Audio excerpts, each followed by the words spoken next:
ได้ตรงว่าพี่น้องเขาเมื่อกี้รัดว่าเขาได้จริงว่าก็ยอดต่อให้มันมีกันนึงก็ให้ย่อมเป็นมันเลยใจในเนื้อเรือเท่ามือเรือได้เขาเปลี่ยนปานสังว่าเขาเปลี่ยนปานโป้ในก่อนนั้นก็เขาเปลี่ยนปานดุ้งเนี่ยเขาวันเนาะเขาไปย่อมไปซะ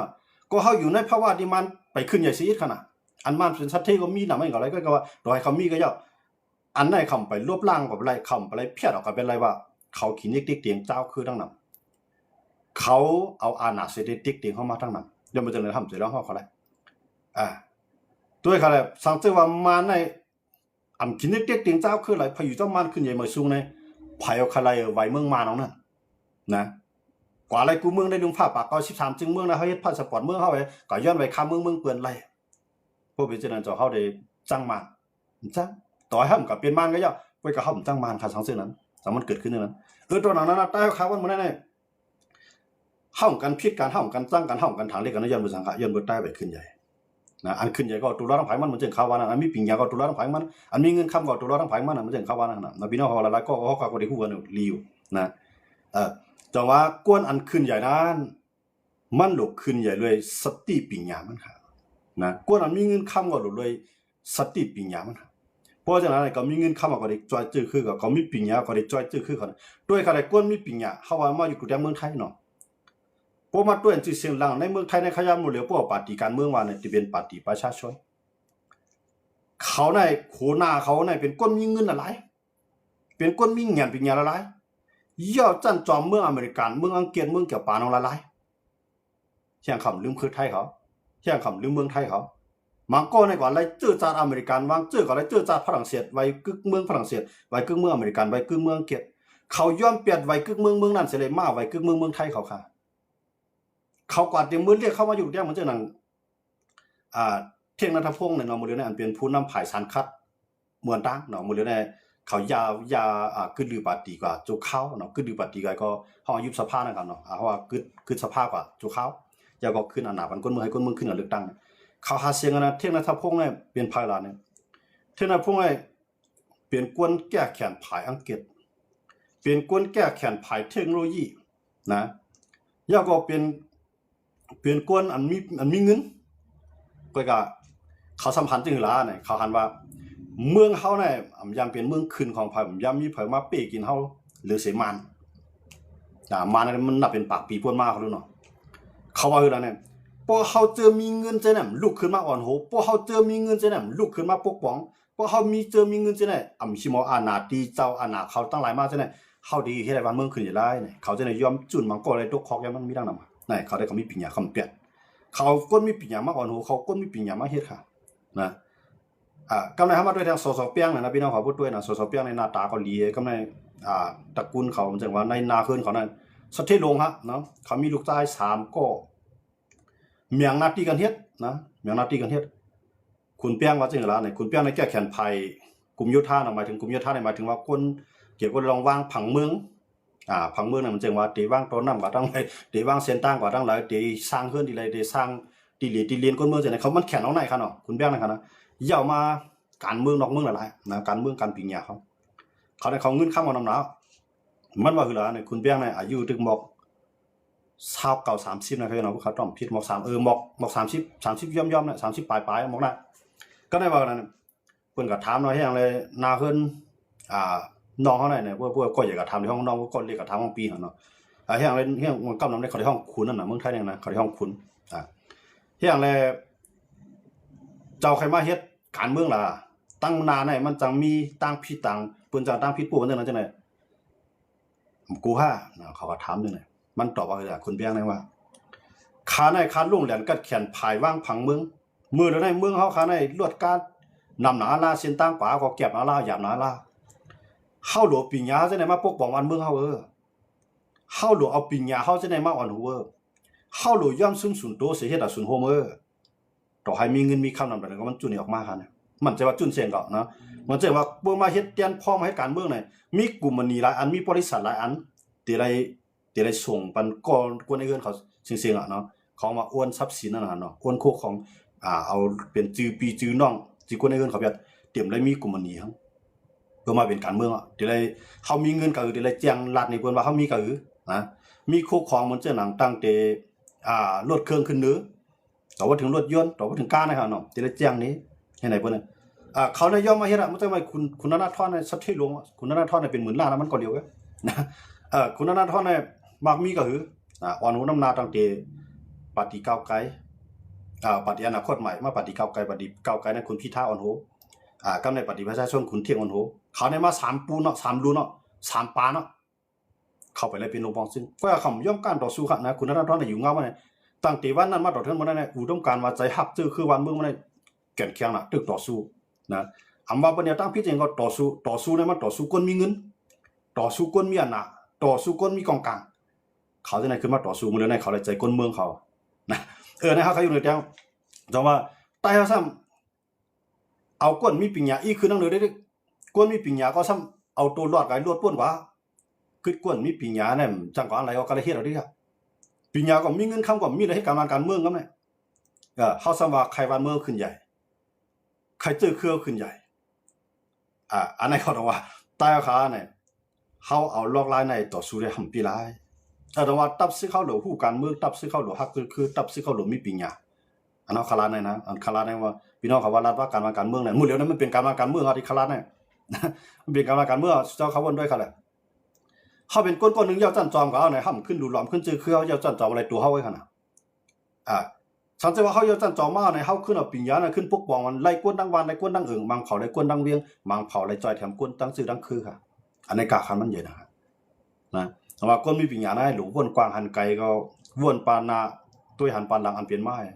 อย่าปีกองหลังเป็นมันกับเขาใครว่าใครมันเปลี่ยนนั่นก้อยกาวันเมื่อไหร่เนี่ยก้นมีปิญญาเขาปลายตัวรอดก้นมีเงินคำว่าปลายตัวรอดก้นมีปิญญาก้นมีเงินคำอะไรแบบกองหับกลางเครียดการเต้นต่างซื่อคือเครียดการเต้นต่างวางมือค่ะนะยังไม่ใช่นะหนูว่าเขาคำว่าตัวเนี่ยใต้อาคารเนี่ยมาการเมืองในเมืองใต้อาคารเนี่ยย้อนเบอร์สังเลยวันเมื่อไหร่จุ่มเลยย้อนมากก็ใต้เลยสร้างขวัญละจุ่มเลยย้อนดูกว่าน้ำมากก็เลยปันละย้อนเบอร์สังค่ะเขาซุ่มการเมืองเขาซุ่มการซึกกำลืนมาเขาได้ซุ่มแผ่นดินเอาแทน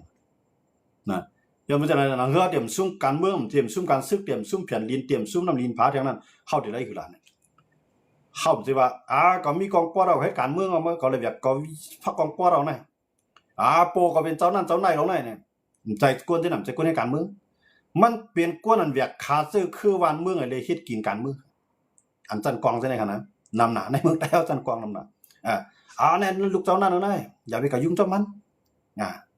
อ่อนกันกูกองปอดมันนิบยาวมันน่ะดีมันเลยยี่กองปอดมาย้อนเปิดสังฆะย้อนเปิดกวนคือไตเกิดลูกมาปันมันกัดใจตื้อกินน่ะมันจบอะไรมีจันมาค่ะย้อนเบิกกวนคือได้หันว่ามันเหตุการเมืองในอ่อนกันปันแห้งมันเลยมันจ่องมีจันเป็นเจ้าเป็นคุณมาค่ะก้อยกับกำลือสุดมันมาอยู่ในหัวใจก้นเมืองหำใจมันมาอยู่ในหูก้นเมืองค่ะเนี่ยแต่เอาขายาจังเนี่ยนำมาค่ะนะย้อนไปใช่ไหมหนูว่าเขาคำมาด้วยเนี่ยแต่เอาขามันเจ้าหนังเจ้าซึกเจ้าหานจะได้เขาส่งลูกเขากว่าในเขารู้ให้ลูกเขาในผู้การเมืองดีๆผู้การอุปเปิงพ่องงำเมืองดีๆให้เขากับปิญญาเขานั้นมากกำมาแถมมาแก่มวันเมืองเขาจื้อคือเขาค่ะอำใจว่าเขาได้ตั้งไรก็ย้อนขวัญตั้งไรก็ไรเงินมาส่งลูกเขากับเฮียนะเพื่อกับเฮียนะมาซื้อเงินเมืองไทยปันมันไหนอยู่กะความเต็มใครลาได้มั้งเนี่ยปอย่าเมก็ปออีเมเฮียก็มันนะปอก็มันห้องพ่อก็มันแหละนะเมก็ห้องดีเดียวแม่นะครับมันนะปีนได้รับเสียงลาดมันเมืองมันไหลมาเฮียนมาสอนเอาเงินที่ไหลมาน่ะเอาเงินคนเมืองใต้มาเอานำลีนินพาเมืองใต้มาเอาต้นไม้เมืองใต้มาขายส่งลูกหลานมันมาเฮียนเมืองไทยเมืองเขกำลังซื้อมาเฮ็ดคุณเฮ็ดคุณนะบ่ตัวคือเจ้าเก่าได้หมุนสุนุนเมืองเก่านะอันนี้ใต้เอาขยันนำนะต้องว่าเจ้าซึกเจ้าหานจังได๋จอมซึกเจ้าซึกเขาขอตั้งหลายจังได๋ลูกสูนั้นมีตื้อตั้งดีหรือสิคนเมืองเฮาค่ะคนเมืองนั้นยอมจุนลูกยิงลูกใจเนี่ยนับหมื่นก่อมันกวนอันเฮ็ดเขาเลี้ยงน้ำสูนั่นน้ำเล่มเลยเลี้ยงเอาเข้าเนาะน้ำได้สุเตียกินเอาน้ำก็เลยหาเลี้ยงออกมาก็นั่นแหละตักมาเลี้ยงนั่นนะอันเลี้ยงเขาเลี้ยงพักสู่เจ้านั้นเปลี่ยนคนเมืองนับแสนนับล้านก่อมันค่ะย่อมเพราะฉะนั้นอย่าไปลืมพวกเด็กกินน้ำอย่าไปลืมก้นขุดน้ำหม้อนะพวกเด็กกินข้าวอย่าไปลืมก้อนกอดที่นาอันไหนใครฝากวันเจ้าซึกเจ้าหานจอมซึกจอมหานเอาก็ทั้งหลายนะชูจะมีที่ตั้งดีเปิ้นเนาะชูมีลุงนั่นตะเปหอบหน้าหอบหลังชูมีคนไปย่ามปันเช้าสีจงมองชูมีคนเฮ็ดข้าวหาพักเลี้ยงชูไหลเงินมา ขวัญตั้งหองตั้งจานนั่นก็ป่าไม้เนี่ยนะเสียงในข้ามในเงินในจื้นเนี่ยกูจะกูลองดิสุเจ้าเลยมาส่งลูกหลานสุเจ้ากับเฮียนั่นให้สุเจ้าผูกพังปันเขาดีๆว่าเกาส่งเมื่อกว่าเฮียนั่นใจเมื่อตาลืมคือใจตาเมื่อกว่าลืมความหลักใจตาเมื่อมาขี่ในหัวก้นเมืองคืนมันเปลี่ยนตอนตาเมื่อมาอยู่ในหัวใจก้นเมืองตอนตาเมื่อมาอยู่ในหัวใจคนเมืองอ๋อลูกชายเจ้านั้นได้ปกป้องวันได้ลูกชายเจ้านั้นปกป้องเอิงได้ลูกเจ้าเจ้านั้นเฮ็ดให้ใต้พ่อเหมือนลูกชายเจ้านั้นเฮ็ดให้ใต้ฮักกันลูกชายเจ้านั้นเฮ็ดให้วานเฮาเวียงเฮาขึ้นใหญ่นี่อันเปิ้นเฮาว่าอยู่ในหัวใจคนเมืองค่ะมือเดียวน้ำใจขนาดลูกเจ้านั้นมาอยู่วันได้ว่าโหลเฮ็ดเทือนก็กาจอยมาได้โหลเฮ็ดตับก็กาจอยมาได้โหลเฮ็ดลูกเปียกก็กาขุดจอยมาได้นะโหลเข้าก็ต่างกาสงมาได้นี่ปันตั้งเดือดไม้คนเมืองนั่นน่ะนะอันเป็นมาตั้งปอนหลังป้นมาเนาะเป็นจังไหนปานนาตั้งนานอย่าไปกับเป็นจังนั้นนี่เอาค่ะใครผักปันซื้อเครือค่ะเนาะพี่น้องเขาเราเป็นอาปูนั่นได้อาปูมั่มอาปูได้ไหวกว่าละนะอยู่ได้วนขึ้นตันนะอันในขามลาดเราอาปูขลาดอันวันมือหน้าอันเปลี่ยนอยู่นะอาปูนั่นมันบอกว่าป้นมาหลายปากหลายเฮงปีนะก้อยการนั่นจะอาปูพวกพี่น้องเขาอยู่มืดด้วยเลยเมืองเขานะในคาซับยังในบันไดจังไหนกันเนาะยังไม่จังไรดังว่า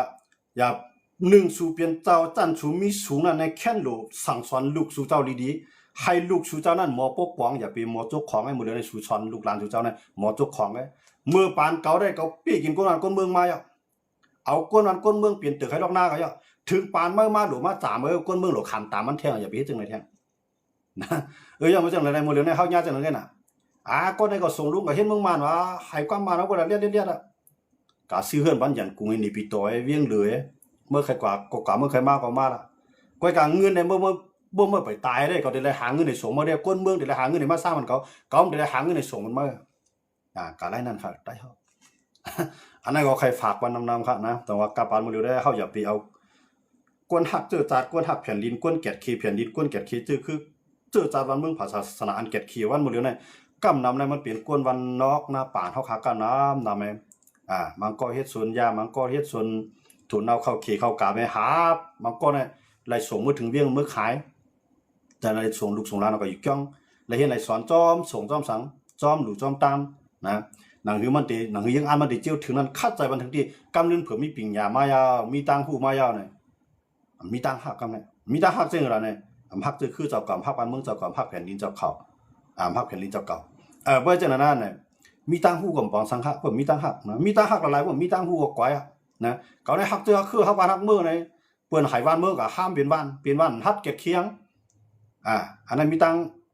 หักเขาหักเจอคือก็เป็นหักตีนะแต่ว่าตังหักตังหูเนี่ยมันหลุดจ้อมกันตังหักตังหูปิญญาพวกมีสามอันนั่นแหละเจอคือหักขึ้นใหญ่กันเหยียนย้อนมันเลยครับแต่ว่าใต้น้ำใจขึ้นเรียกครับตรงนั้นว่าใต้น้ำใจขึ้นเรียกนะครับเดี๋ยวเลยตุ้ยจะหือลาเนี่ยเข้าอยู่ในเมืองเขียนในปันลาดเท่าอันหนึ่งค่ะในใต้เนี่ยใต้ค่ะล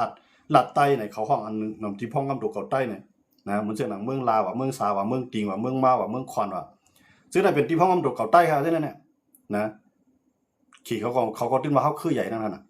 ก็ในใต้เนี่ยใครมาอยู่ในเมืองไทยในไทยเนี่ยตาดีฮับใต้เป็นเจ้าคือในไทยในต่อเทือนเมื่อไรเขาไปฮับ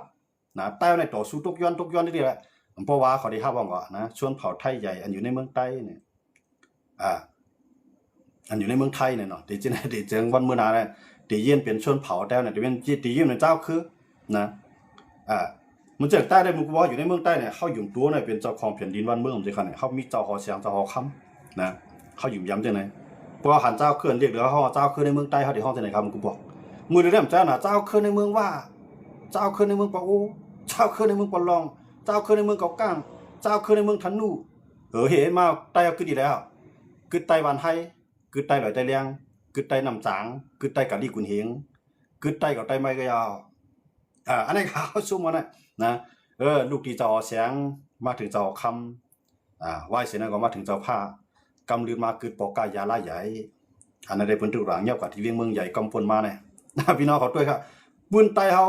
สื่อคือไต้ตุกแต่มากก็คือเนี่ยอันนั้นเรียกอำนาจเขาไต้หูอยู่เนาะไต้เนี่ยก็คู่อยู่สิบหายต้นมันกันนะว่าใต้ถูกต้องอยู่ใต้ถูกต้องชวนเนาะต้องได้ต้องไหมครับมันพอใครตัดได้แก่คิดชื่อคือกับมันมุนาได้เนี่ยพอเขาปล่อยใต้เขาเจือนหมออุยโอเลยปกป้องวันเมืองเขาก็ได้ทำขึ้นเป็นระยะเนาะ แต่เฮาเจอเจ้าจันจอมเมืองเขตเจ้าจันจอมเมืองมันจันจอมเมืองไทยจันจอมเมืองใต้จังได๋เขาจะได้หลุดลุกขึ้นมาเฮ็ดการเมืองหลุดลุกขึ้นมาอ่อนหูคนเมืองหลุดลุกขึ้นมาอ่อนหูตับซึกหลุดลุกขึ้นมาอ่อนหูปาร์ตี้เขาจะได้ค่ะหลุดได้เฮ็ดนะเจือนเจ้าจันจอมจะได้ชื่อว่าจันจอมได้เอาจื้อมาในก็กองขี้ก้ายใส่เนื้อห้วยผ่านลำก้นตายใส่ที่ในก็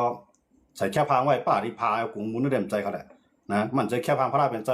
ใส่ไว้ในเขียงพระราต่างซ่อมเขาคนในใจเขาดูนะมันนี่ว่าเจออันสุเจ้าไล่มาโคขี้ก้ายใส่เนื้อก็โคนั่นในความพังจ้าเนาะความพังนี้เดว่าโคใส่ป้อยนั่นน่ะเนาะโคจันจอมนั่นได้เขาใส่จื้อข้างกล้วยเนาะมาโคกองขี้ก้ายเนาะตัวได้ว่าอย่างกันนะก็ไม่เอาโคลำเนี่ยมิ้วใส่คนตายเนาะว่าเนาะลำพืชนี่ก็มาใส่ในก็ใส่ตาสิงมีบ่ได้อันนั้นได้สุเจ้าเลยปองใจว่าเมื่อไหร่เขาย่างมาถึงตาหน้าในปอมีก็หยับมาย้อนเบิ่เขาได้เขาดีเฮ็ดให้ปอมีขึ้นใหญ่เสียมกายเขาดีเฮ็ดให้ตัวขึ้นใหญ่เสียมกายเขาดีเฮ็ดให้ป้าตื้อเครื่องนี่มีศิลปะตาจังเปิ้นให้เขาเตรียมลืมความลาดเขาเขาเตรียมลืมดิกลายเขาอันไหนมันสู่เจ้าหลุดต้องไว้ตรงไหนมือพ่องขยำสู่เจ้าใส่หมอกของขี้ควายนั่นค่ะนะอำใจว่าเขานั่นได้ใส่หมอกขี้กวางขี้ควายเอาผิดหมอกปีเติ้นปีปของน้องบ้าจ้านมาเอากวงมุนจ้อไม่ก็ใส่แค่พางกินข้าวดีพักวานในกินแล้วมองผายว่าในช่องมือก็ตัวเฮาความใต้หมอลาดิกใต้หมอเตรียมอันนั้นแหละเฮาซุ่มค่ะนะเปิ้นสอนให้เฮารักเปิ้นสอนให้เฮาแหลมเปิ้นสอนให้เฮามีตังหูเปิ้นสอนให้เฮามีตังฮักก้อยก็กำลืมมาเฮาลืมเบิดนะอันจะไหนใครผักว่าน้องยิ่งน้องจ้าเขาตั้งหลายอันที่สู่เจ้าเย้ากว่าก็อันตึกเดียวมาจังได๋เนี่ยให้สู่เจ้าต้องหมายพ่อแม่พี่น้องสู่เจ้าหลูไล่สั่งสอนบันให้สู่เจ้าปัญญาสู่เจ้านั้นมาเฮ็ดให้ใต้เฮาขึ้นใหญ่1เปิ้นถังเรียกใต้เฮา1แค้นสู่เจ้าหลูไล่ฮัดออกหน้าออกตาว่าใต้น้ำตกแต้มเขาเย้าจันจอมจันจอมที่เขาเย้ามาเนี่ยเขามาปกป้องชื่อคือเขาอันไหนเปิ้นได้ยุกยองอ้ามสู่เจ้าอำใจกวนคือใต้ก็ได้อ้ามสู่เจ้ากวนต่างคือก็ได้อ้ามป้าสู่เจ้ายันบ่จังนั้นแหละใครให้สู่เจ้าเอาปิญญาตั้งหูป้ายหมอนั้นมาจ่อยบันเจอคือเฮาสิกรรมอันเป็นโปมเมนั่นก็หลวฮัดตึกส่วนบันลูกหลานเฮาเขาสอนเมื่อเขาลาดนี้ไม่มาหนังอันเขาฮู้เขาจี้นี่เส้นตั้งเมื่อหนังอันเขาหันเขาถูกปันตื้นล่างเมื่อหนังคือเมื่อติดลักติดเลียบย้อนบ่จังได๋วันเมื่อไหนเมื่ออ่องมานมายาวจันนึงเมื่อตู่ด้วยคือเนื้อชื่อเฮาคือเฮาวันเฮาเมืองเฮาบ่มีกูก็จ่องที่ฮัดลาดนี่ลูกกลางจังได๋คั่นน่ะใครอยู่ยามว่ากำนำได้เต็มฮัดลาดยามนั้นเขามีปิญญาหรือเขามีปิญญานำหรือเข้าลงบ่เขาอยากเป็นจันจอมหลวงพ่อเดี๋ยวรันนี้เขาจะมีปิญญาสังลิกก็ต้องได้ฮู้อยู่ลิกได้ก่อยโมมาก็แหละพัดลานลูกเขาฮู้หรือเฮาก็อย่าไปให้เป็นจังไหนค่ะนะอย่าไปเป็นจังไหนเจอก็ยาวเนี่ยเฮาหันผ้าเขียนตั้งเขาเฮาหันลองตู้ลองอย่ามันตั้งเขาเฮาไล่ขามหับนักมันตั้งเขาเนี่ยเฮาหลุดเลยเอาลองซื้อในเสร็จแล้วมาขายในเขานะลูกหลานใต้เฮาก็มีใต้เฮาทั้งหลายซื่อเนี่ยหลุดเลยมีป้ายวนสอนมันลูกหลานเนี่ยอันนั้นเขาใครฝากปันอันนั้นได้ทำได้ว่าซีนี่ไผก็หลายคนนึงคณะอย่าไปพิจารณานะจ้าจอนั้นหมอสิหมอนี่วันอารมณ์ใจอันนั้นมันเปลี่ยนการนู่นมีค่ะจามเสียว่ากูก็วนมันจังคายในสู่เจ้ามีตื้อตั้งสู่เจ้ามีข้าวยามสู่เจ้ามีเงินสู่เจ้ามีปัญญานะสู่เจ้าเฮ็ดในนำเลือค่าอะไรเปลี่ยน01สังว่าเปลี่ยนค่าในเฮาหลงมุ่งเฮือนเอาเนี่ยเฮาได้นับหูปากเตียบมันน่ะก้อยกะในนั้นข้ามย้อนเปลี่ยนตั้งหูปากเตียบข้ามย้อนให้มันเปลี่ยนเตียบก็ได้ย้อนให้ได้เป็นค่า1เซนตอนตาเฮือนดังนั้นค่าเลยเป็นมอนายครับยังพอใจย้อนบ่จังนั้นแหละค่าใครฝากปันจะคือใต้เฮาค่าต่อสู้มาหันที่ยาวหันที่ปี้ตาได้ซุ่มในเฮาหันไว้ตั้งนานเพราะเฮาข้ามปองใส่จังได๋เนี่ยอันนี้ก็มาฝากตอนนี้กันครับเนาะเอาค่ะเส้นเกาหลีในวันมื้อใดก็คำเกินในก็ยินจอมขอบใส่นำพี่น้องเขาที่เขามาปันแท่งอันนั้นนะครับเนาะอันข้ามาข้อเนี่ยมันจะฮอดตะลาค่ะนะอันนี้ได้ตัวทบตาหันไม้มาลาได้เก่าค่ะเนาะอันนี้ก็ฝากก่อนพี่น้องกันเนาะย้อนบ่จังนั้นแหละต้องว่าเฮาข้ามาด้วยเนี่ยเงาลายป่านเฮาเมืองเฮาเป็นสิ่งฮื้อเนี่ยอันนั้นก็อย่าไปลืมป่วนด้วยค่ะเนาะแข่งหลายวันก็ที่เป็นวันเจอจาเฮาขายเนาะวันเจอจาเฮาที่จัดในเมืองไทยนี่ก็จังจัดค่ะแหละเป็นเมืองเปิ้นเขาดูนะที่จัดในเมืองใต้นี่ก็ที่เฮ็ดกันตั้งนำออกนะวันเจอจาดมานั้นที่ได้ปองใจว่าอำใจวันเตียนเฮาที่ได้ข้อขมอำใจวันเตียนเฮาที่ได้มองใจอำใจวันเตียนเฮาที่ได้จ่อซื้อมีเหลียวก็ก็มันเป็นวันอันคุกคนว่าเฮาในไหลก่อตั้งเจอจาดเฮามามือ1ให้เก้าปาก47ที่เรียกว่าก่อตั้งเจอจาดว่าเนี่ยกูเจ้าคือมาพร้อมอยู่หอมจอมไตกูเจ้าคือมักมันจอมผิวเจอจาดกูเจ้าคือมักมันแผ่นดินจึงได้ย้อนบ่จังแลมันเป็นวันกูเจ้าคือยอมรับกันนั่นบ่เนาะวันเจอจาดวันเจอจาดนี่มันได้มาถึงว่าตอนตาคือไม่ก็ตอนตากูเจ้าคือมาพร้อมกันสิได้ปลดปล่อยไต้ขุนเมืองหลายเมืองนึงนั่นเพิ่นเฮาว่าวันเจอจาดกูเมืองเพิ่นก็มีค่ะเนาะกูเมืองก็มีเหมือนเจ้านาง เมืองที่เขาก็ติดตั้งเมืองใหม่เขาได้นับมืออะไรล่ะวันเจอจ่าเขาในเขาได้นับมือวันที่เขาปลดปล่อยมือวันอันคุณเมืองต่างเมืองมาปีกินเขามาอุบเปิงเขาใช่เลยคุณเมืองเส้นนั้นปองมือกว่าขึ้นปันอาณาขึ้นเมืองเขานั่นเอาเนาะว่าเขาห้องว่ากูเจ้าคือออกรถป่นไรใจกับมือเบิ่นใช่เลยอันนั้นห้องวันเจอจ่าใต้เขาก็มือนั้นน่ะอำใจว่านึงก็บัก47นะเฮาดีข้อคมยันมาหน่อยเฮ้มีอย่างดีขึ้นมากค่ะเฮาเดียวกุงมูนในเฮ็ดในก็เฮาทำบุญซุมันซุเมืองอ่ะก้อยการเฮาเดียวกุงมูนั่นเฮายามมีมาลองพร้อมผมกูเจ้าคือยอมหับไต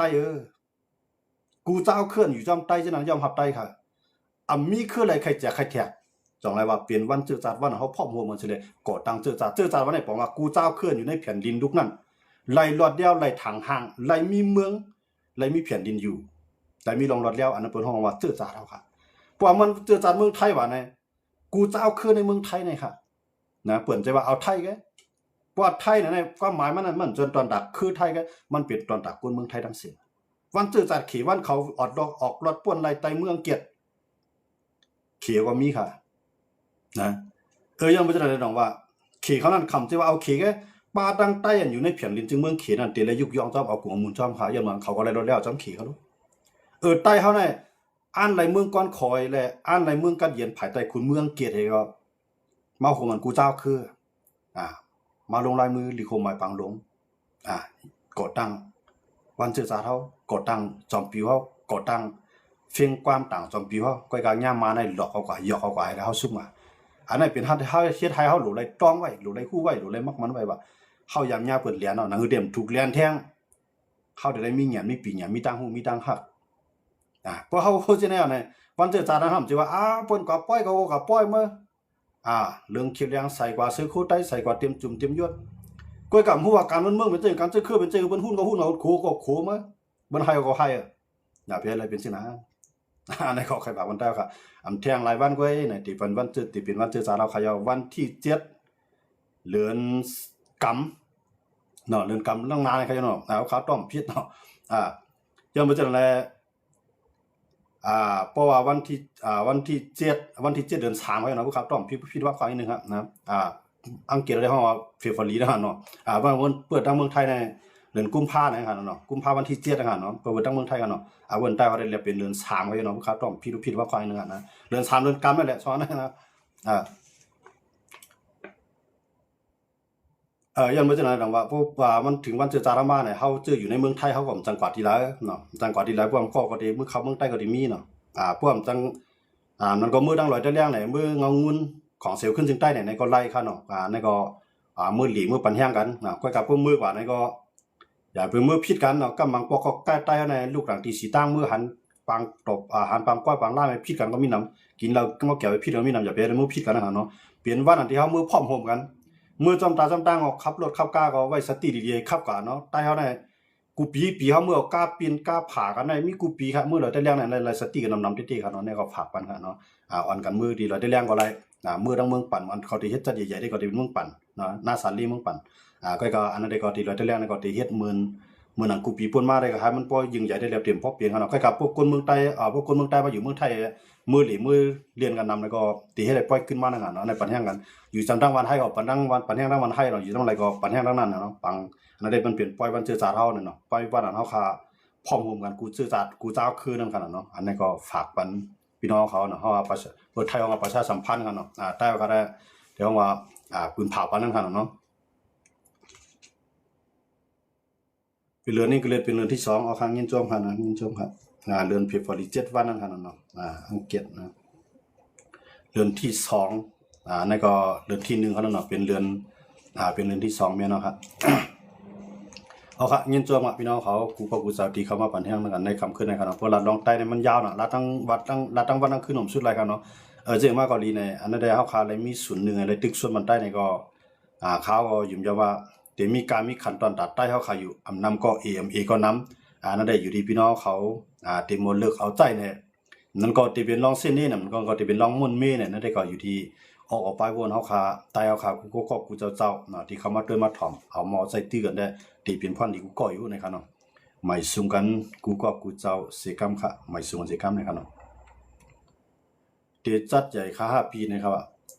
นั่นแหละเพราะว่าอันเขาจัดใหญ่ได้เขาได้จัดหน้าศาลเมืองปั่นครับ ก้อยกะว่าดีลอยแต่เลี้ยงเอาขอได้จัดอยู่ก้อยก็เตรียมป้อยใจอันนั้นดียำใหญ่อยู่ที่กวนทางเมืองไทยในเดมื้อนำก็คือมือเฮาคำมือ5ปีป่วนมาได้ว่ากึ้นเตะๆค่ะเนาะกึ้นเตะก่อนที่โควิดที่เข้ามานะครับนะลวดก้าได้ต่างเดี๋ยวปังข้ามในตัวบ่ถึงที่ลอยแต่เลี้ยงได้ติดจับกับมือนั่นน่ะเนาะเพราะเฮาขึ้นว่าในก็พวกเดี๋ยวดังพวกเดี๋ยวดังเสียงดัง3แยกป้ายนะครับเนาะ4แยกป้ายในขึ้นมือก่อนในก็เต็มโหเต็ม100มื้อนั่นน่ะปีนั้นเฮาข้ามมื้อนั่นค่ะนะปีนั้นได้อยู่ที่พี่น้องเขาเต็มมื้อนำมื้อนำได้อยู่ที่พี่น้องทางเมืองไทยนะครับเนาะทางเมืองไทยก็ได้เตรียมพร้อมมากันนำก็กำนำได้ก็ทางเมืองไทยก็มันก็หมดแล้วในมันก็ซ้ำมีรองน้ำเย็นในตอนตาในนาทีอาเซียนนะครับเนาะมันก็จังเมืองปันนั่นก็ที่ละเอียดได้ลีๆก็เดี๋ยวกันมาที่บุญก็ติดน้ำนะครับเนาะกำไรทั้งโคเขียวปฏิไปซึ่งได้ก็มีปังตึกปังยี่เขาก็ได้เฮ็ดใจในใต้ก็มันได้จักเพียนกว่าจังได๋เนาะตั้งใต้จึงเมืองไทยเจือนอยู่เมืองไทยเนาะคุกจะได้เมืองใต้จังกว่าเมืองใต้ดีหลายนี่ก็เมืองใต้เขาเราได้เลี้ยงนั่นเนาะเพื่อป่วนปังข้ามมันขึ้นเมื่อกว่าเนาะเข้านี่เดี๋ยวนี้เราได้เลี้ยงก็เป็นเมืองใต้นั่นคั่นเนาะอันนี้ก็อันกันเมืองปัญญาก็ได้คั่นเนาะพี่น้องเขาว่าลาดลองสังคามือในคั่นเนาะเอาค่ะมื้อนั้นได้คัดลองเงาลาดลองเงาลายเมืองใต้เหเราลาดเลยลองการเจอคือใต้เอาไผภาษาความลาดอีกหลายปลายปีเอาไผนะเอาลองในมาตึกส่วนบันก็อีกนึงนั่นคั่นเนาะอันนี้ก็ยินชมที่พี่น้องเขาต้องถามเข้ามาครับใครมื้อน่ะ100ย้ำขึ้นสิบอกเพราะใครมื้อไหนก็มีพี่น้องเขาหลายๆก็หับมือพวกมีรถมีกาก็เอารถกามือกล้วยก็ไล่พวกข้างมือกล้วยก็มือจอมเปิ้นเนาะก็ได้ไล่จอยกันน้ำมันรถน้ำมันกาบนก็เฮา7ก็เฮา600เนี่ยอันนั้นได้อยู่ที่เจ้ากาเขานะครับเนาะเขาก็ได้มีจุ่มตัดได้ต่อต่างมือแล้วก็เพราะได้มือเนี่ยก็ได้มือเนี่ยได้มือกำเดียวเนี่ยก็ไล่ไว้เองเก่านะใกล้กับว่ามันได้ไล่แจ้งจริงเฮาได้เลยมีไว้เข้าออกเมืองไทยนั่นคั่นเนาะที่เพราะว่าตั้งเกียงใหม่เนี่ยกับ10เดือนกับสารอาจจะได้เกียงใหม่ก็ไล่นะเขาได้เฮ็ดปันใบมันนั่นคั่นเนาะเฮาได้เลยเอาไว้เฮามีใบสังติละนีเขานั่นคั่นเนาะเพราะว่าเฮามือกว่าตั้งนั้นได้เขาได้เข้มหมดตั้งภายผู้ในภายไทยเขางมงีเขาฮู้กันเนาะค่ะนะเพราะเฮาแจ้งคั่นเนาะมันก็ไว้10ปีไม่เป็นเรื่องทางมื้อละโยในอันนั้นได้เพราะว่าเขาภายในเขาหับออกวันไว้อยู่ก็มื้อละครับไว้10ปีก่อนนะมื้อละอยู่ก็ติละย้อนไว้มันสิมือกันนั่นน่ะเนาะย้อนไว้จังซั่นน่ะบ่มีไว้เอาเข้าตั้งในแค่นหลีไว้เดินทางคั่นเนาะผมมีของไปหังตั้งเปิ้นได้กับสารนั่นได้ทั้งภายไทยภายใต้นะครับเนาะเพิ่นได้เฮ็ดไว้ออกปันว่าลดกันไหลที่มือน้ำปัดลดอันไหล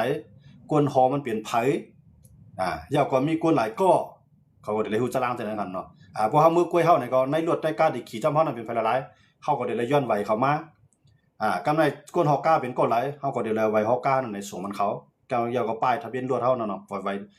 ป้ายรถเฮานั่นนี่ก็ส่งมันเขาเขาก็ได้ฮับผู้เขาก็ได้ออกวันเฮานั่นคั่นเนาะ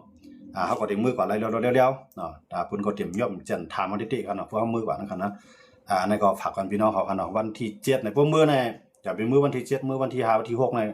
ติลีคั่นเนาะพวกมื้อวันที่7นี่มันก็เพิ่นเฮ็ดเอานั่นครับมันเต็มตันมื้อนั่นคั่นเนาะเพราะว่ามื้อวันที่5นี่ค่ำคืนวันที่6ก็เป็นป้อยเขาโดวันที่7ว่ากลางในว่าก็เป็นป้อยแท้นั่นคั่นเนาะเฮาได้ไล่มือเข้าป้อยเอา2ค่ำเฮาได้ไล่หลีพี่หลีน้องนี่จังได๋ก็จังเปลี่ยนไล่นั่นคั่นเนาะนั่นก็ใครฝากคุณพี่น้องเขาอ่อนกันมือปันแห้งกันไล่คั่นเนาะที่เงาจึงลอยแต่แรงก็มีอยู่ครับปังป้อยปีนั้นคั่นนะค่อยกับพวกมือกว่านี่ก็ตั้งกินตั้งยามที่เฮามือกว่าอันเป็นทุงเจว่าขดตะบ่แรงว่าจังได๋เนี่ยอย่าไปเปียดเข้าในห้วยในห้องเปียดจอมผังตาผังตั้งจังได๋ใครฝากคนพี่น้องได้มันนำน่ะเนาะเปิ้นอยู่ใน100ก็เปิ้นบ่ทุกข้าวเนาะถ้าเกอะไรกินน้ำ1เต้าแต่ละเลยกินข้าว1ตาในเปิ้นทุกข้าวน่ะไปขึ้นห้วยลงห้องครับไปขึ้นห้วยลงลอยคั่นนะกำไรเปิ้นอยู่ไว้ทุกข้าวไว้ในเฮาซ้ำมือกินมือเกี่ยวไว้มือเปียดทงยุกยักเปิ้นขึ้นไล่จ้อมเก็บจ้อมผิวแดงอันที่ได้ใครฝากปันใต้น้ำคั่นเนาะเฮามาอยู่เมืองไทยเนี่ยเฮาบ่รู้ฮู้ว่าเมืองปวนในทงเจียนนึงอันนี้ก็ยอลูกอ่อนก็ยอก้นลงก็ยอก้นเฒ่าก็ยอมุนเจ้าก็ยอหน้าขาวเปิ้นตึ้มเปียดจอมผังตาผังตั้งคั่นนะทงยุกยักมีที่หลา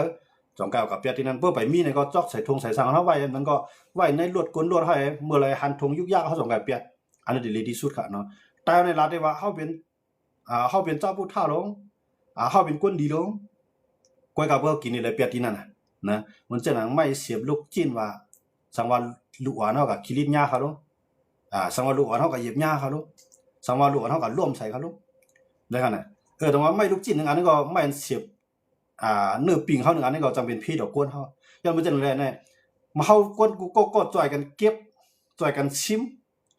จ่อยกันเฮ็ดลองมุดใส่พวกกูก็เฮ็ดจังนั้นในปอยก็มันหังหายหังจ้าเปียดหวยหวยหัง ย้อนบ่จังได๋ดอกว่าในใครฝากปันแต้วค่ะเนาะแต้วในเพราะมันกำนำนั้นก็เป็นป้อยดีเลยเป็นถุงยุกยักษ์ที่นั่นน่ะเป็นป้อยดีเลยตั้นเปียดดีเลยมื้อกินให้ใครกินอันเรียนว่านะเผื่อเปียดมาตั้นเปียดงากูตีกันให้บ่เปียดหวยเปียดเพื่อว่าเปียดว่าได้พี่ใจทางเนาะว่าเปียดหวยนะใต้ในกำนำเรียกว่าเปียดหวยเปียดว่าเพราะว่าเปียดหวยนะซ้ำได้จึงนึงกินดีเลยถึงเบ็ดที่นั่นสังเกตว่าตีนเฮาได้กันนอนตีนเฮาได้กันนั่งตีนเฮาได้กันอยู่มันมียุกยักษ์เขารู้จักเฮาเกียรติห่ำเกียรติเขาก็ได้เลือกตีมดใส่กันนั่งกันนอนกว่าใจสัตว์ป่าเฮาดีนั่นย้อนบ่จังได๋ดอกว่าพอเขามีไว้ในยุคยาก1ทวงเนี่ยเขามีก้น3ก้อเขาเปียดตั้ง3ก้อเปียดทีไรก็เปียดต้องการเนี่ยมันเบื่อกันนำกันพวกมีก้นชิมก็เฮ็ดจังนั้นก็เป็นนึงสมว่ากูก็ก้อน1จอก1ถุง1ทวงไผมาเนี่ยเขาก้น3 4ก้อก็จำกันได้เมื่อมาใส่ในถุงนั่นเลยก็ได้ยิบกว่าเปียดได้เบิ่นนั่นมันก็หมดใส่เหมือนกันพวกกูก็วนอะไรจังนั้นเนี่ยมันก็มีลองบ่หังนะเขาเดี๋ยวในปันตั้งอยากเพิ่นนะว่าเดินปล่อยทีไรก็อยากใครพาบ่แต่ในเต็มมันเนี่ยรู้ไรสอนตั้งแต่ในโรงเรียนหมดจังนั้นเกี่ยวปานเขาสิงคโปร์เมืองมันขึ้นอย่างเนาะป้าทางไทยเอาจังได๋ในโรงเรียนไหนเปิ้นตื่นมามันลูกอ่อนน่ะพวกมันเด็กกินนี่ก็เป็นอยู่อย่างน่ะครูสอนมสอนได้ว่าคำเดียวเอาเปลี่ยนในถุงอยู่อย่างน่ะสู้หันดีไรก็อย่าสู้มีเมื่อไรก็อย่าสู้อย่าไปเปลี่ยนเปิ้มจะมีคุยอยู่เปิ้มมีคุยอยู่อย่าสู้อย่าไปเปลี่ยนน่ะใครสอนตั้งแต่ในโรงเรียนน่ะผูกพังไว้ตั้งแต่มื้อลูกอ่อนฮะก็อย่ามาก็ฮู้ก็แม่นใครเปลี่ยนอ่ะนะว่าจังได๋เปิ้นหมดใส่จังได๋ยังมันพวกเป็นปล่อยไต้ว่านั่นเฮากว่าตีไรถุงยุกยักเต็มกึ่งกุฏิเอามาเช่นปล่อยหรือปล่อยตามปล่อยสังการปล่อยสังร้องก็อย่าเตรียมเช่นกุฏิครับย่อมึงฮะห้ำไรผูกพังไรสอนปันมาตั้งแต่มึงก็เรียกนะก็อย่ามาก็เอาจูงง่ายไปเลยก็ตั้นทึมดีเลยก็ทึมตั้นเปียดีเลยก็เปลี่ยนอันนี้ก็ได้อย่าเปลี่ยนมันเปลี่ยนนะครับเนาะอันนี้ก็ฝากวันแต้วค่ะเนาะให้เป็นใต้มดใสค่ะเนาะผมจะว่าใต้มดอากาศค่ะนะก็ให้เป็นใต้มดใสค่ะเนาะพี่จอมจองมือค้าพี่นายนะครับว่าขาดเด็ดด้วยก่อนครับเนาะเพราะขาดตั้นครับก็เล็บติมือครับว่าผมตั้นก่อมสังวะนะครับเนาะสังวะมือกว่ามือทุ่มยากเนี่ยก็ตรงตักกันไรนะครับเนาะเอาครับคำขึ้นก็รัดก็ยาวข้าวก็บ่ได้มี2ชั่วโมงนะเอาครับยินจอมพี่น้องเขากูจะตีเขามาปันแห่งกันในคำขึ้นนั่นนะครับเนาะไม่สูงกูพอสิคำข่าวไม่สูงครับ